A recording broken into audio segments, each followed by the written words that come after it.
Bismillahirrahmanirrahim. Assalamualaikum warahmatullahi wabarakatuh.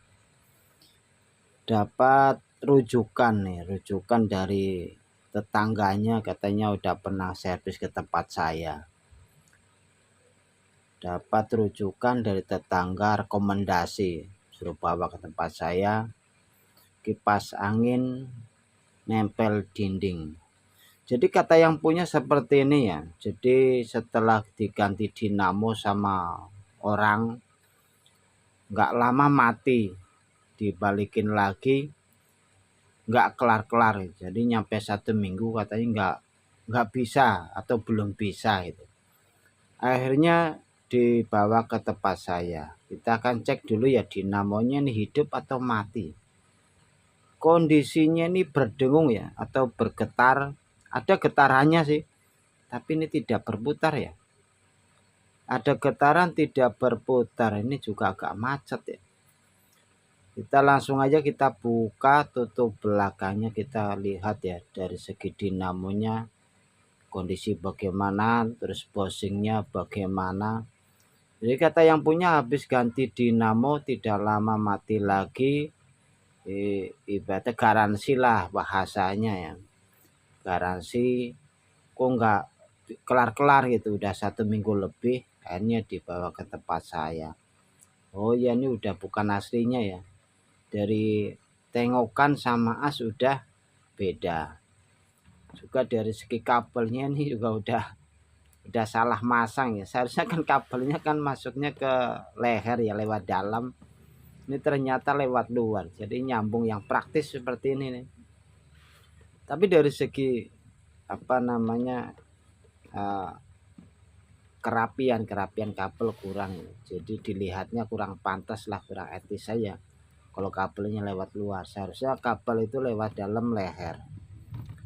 Nah, kita akan buka dinamonya, kita akan lihat dinamonya bagaimana kondisinya. Tapi agak macet ya. Kalau macet ya menurut saya ya, terutama kita kontrol dari segi bosing. Karena seret ya. Dinamonya masih bagus, kelihatannya belum kebakar ya. Nah, ini yang belakangan ini kita perhatikan ini ya. Jadi yang belakang ini bosingnya nih nggak ada. Nih kemana bosingnya nih? Bosingnya hilang ini.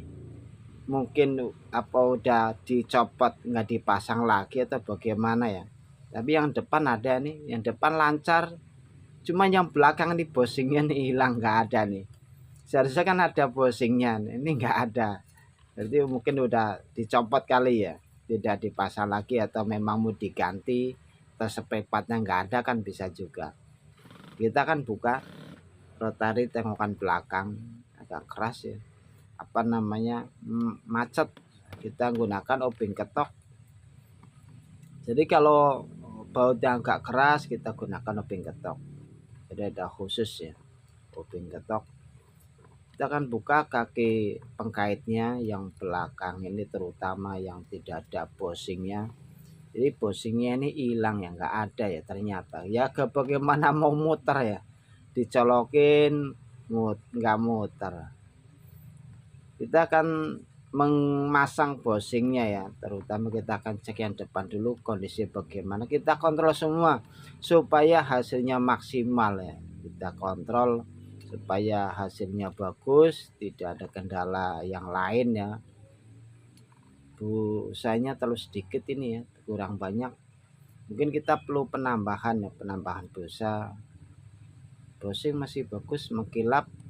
Yang paling penting kita akan tambahkan penampungan oli, namanya tisu ya. Ini yang paling praktis saya ya.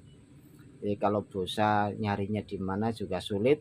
Jadi yang paling praktis kita tambahkan tisu. Jadi tisu tidak perlu banyak ya sebenarnya, karena kebanyakan tisu juga akan menahan per ya. Jadi pernya bukan menahan ke bosing, tapi nahannya di tisu kalau kebanyakan tisu. Itu cara kerjanya begitu ya. Jadi secukupnya aja.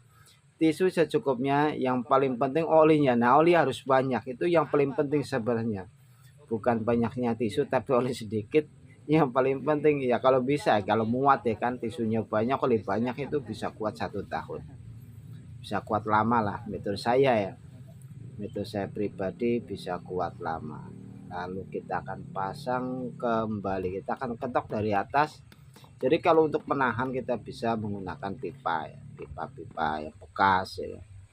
Dari sini juga yang posisi di luar ya, tadi ada posisi yang di dalam, ada posisi di luarnya juga kita tambahkan tisu. Jadi untuk penampungan yang kedua kali supaya maksimal. Jadi kalau penampungannya banyak, muat olinya banyak, otomatis tidak mudah kering ya. Ini untuk menjaga kok supaya tidak mudah macet, tidak mudah seret ya. Itu salah satunya. Kita manusia hanya berusaha. Yang paling penting olinya menggunakan oli motor atau oli mesin, yang penting baru. Jangan oli yang bekas, kalau bekas kan hitam. Itu ada kotorannya, kalau yang baru otomatis kan bersih. Nah, di sini kita akan bersihkan dulu nih. Yang udah kotor-kotor busanya kita buang-buangin. Juga dari ringnya ini juga udah kotor ya. Ringnya kita buangin juga busa-busanya yang nempel, yang lengket. Ya kan, yang warnanya udah berubah, itu busa yang udah kotor. Kita akan pasang bosing yang baru, lalu kita buat penampungan oli seperti biasa menggunakan tisu. Jadi tisu adalah suatu andalan ya bagi tukang servis.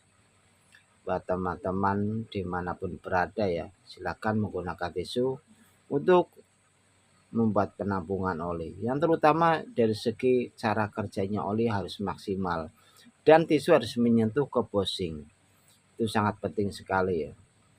Olinya juga harus oli yang baru, jangan oli yang bekas. Yang berikutnya tisunya juga harus menyentuh ke bosing.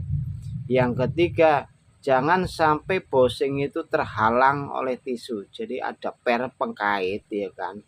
Ini juga harus nempel ke bosing ya. Jangan nahan ke tisu, nanti bisa longgar. Jadi kalau pernya nahannya ke tisu, jadi bosingnya bisa longgar. Itu sangat bermasalah juga ya. Jadi tidak menekan atau menjadi longgar ya. Posisi bosing harus tertekan oleh per yang dikunci dengan pengkait kaki 3 itu harus kencang. Jadi tidak boleh longgar, tidak boleh kendor, itu harus kencang supaya menggigit. Kita tambahkan juga posisi yang di luarnya tisu, kita teteskan oli atau siram-siram oli yang baru supaya tidak mudah kering. Jadi otomatis kan jangka waktunya bisa lama. Penampungan olinya semakin bagus, semakin banyak, jadi terhindar daripada kerusakan. Yang paling penting rawatan. Dari segi rawatan mungkin 6 bulan sekali, 7 bulan sekali, atau 3 bulan sekali kita buka, bersihkan daripada kotoran. Nah, ini sebelum dipasang ini ya, ini otomatis kan agak seret. Kita teteskan di asnya nih. Asnya kita teteskan oli, kita basahkan, baru kita pasang. Itu sangat penting juga loh. Karena di waktu kita memasang bosing baru, bosingnya kan belum ada olinya. Jadi di asnya kita tetesin oli.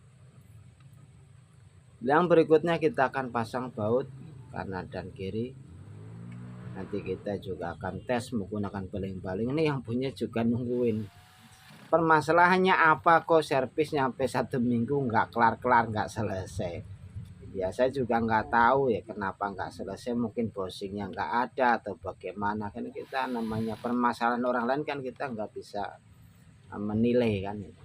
Yang paling penting ini udah bisa, mudah-mudahan bisa hidup kembali ya. Nanti kabel juga harus dirapikan kembali, harus lewat dalam, jangan lewat di luar. Ini sangat berbahaya juga ya. Kita tes menggunakan listrik. Alhamdulillah berputar. Wah, ini putarannya nih kanan, betul ya, muter ke kanan. Putarnya juga kencang. Jadi di waktu kita tahan asnya menggunakan tangan itu melawan ya, tidak lembek atau tidak loyo. Nah ini bagus ini. Tapi kalau ditahan berhenti, otomatis bisa juga dari kapasitornya lemah. Sebelum kita rapikan, kita akan tes menggunakan baling-balingnya, karena kita akan membuktikan juga dari segi putaran anginnya kencang atau enggaknya. Kalau tidak menggunakan baling-baling kan otomatis yang punya juga tidak mengetahui. Dari speed 1 2 3 semuanya hidup kencang, ini termasuknya kencang. Jadi diganti dinamo nih, kata yang punya habis ganti dinamo, termasuk dinamonya bagus menurut saya nih ya. Dari segi rotar tengokan juga hidup berputar, asnya juga putarannya kencang, ini udah bagus, udah tidak bermasalah. Ini buat pengalaman kita semuanya ya. Jadi apabila tidak ada posing yang baru, kita bisa cari kipas yang bekas ya, mungkin bekas copotan kan. Bosingnya terkadang kan antara dua biasanya ada yang bagus ya, yang satu yang depan atau yang belakang kita bisa pergunakan kembali. Yang penting posisinya bosingnya belum oblak atau belum kocak. Ada bilang ngomong kocak, ada oblak, ada yang longgar, ada yang katanya udah apa namanya rusak, nah seperti itu. Yang penting posisi di dalamnya kita harus tahu posisi bosing itu mengkilap bersih, tandanya masih bagus. Kita akan tes menggunakan baling-baling. Nah, kondisi ya baling-balingnya baru masih setengah ini. Kemarin udah saya potong karena patah sebelah, jadi saya potong, saya tes, ternyata stabil ya. Ini udah muter kencang termasuknya nih. Jadi supaya yang punya mengetahui kondisi angin kencang atau tidak kan perlu dites menggunakan baling-baling. Supaya lebih yakin atau lebih percaya, karena namanya servis tidak mau bawa baling-baling kan, jadi yang punya ini masih ragu ya.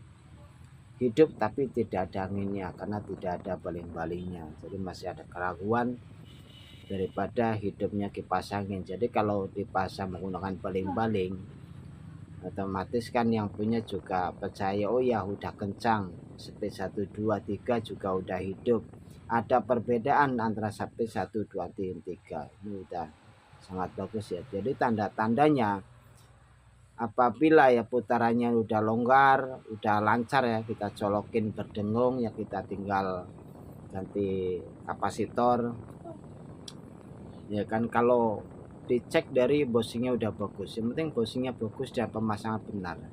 Apabila diganti bosing juga kalau pemasangannya tidak benar, bosingnya masih kita goyangin menggunakan tangan juga masih bisa goyangkan kiri, juga pemasangannya belum benar, berarti belum ngunci atau belum gigit.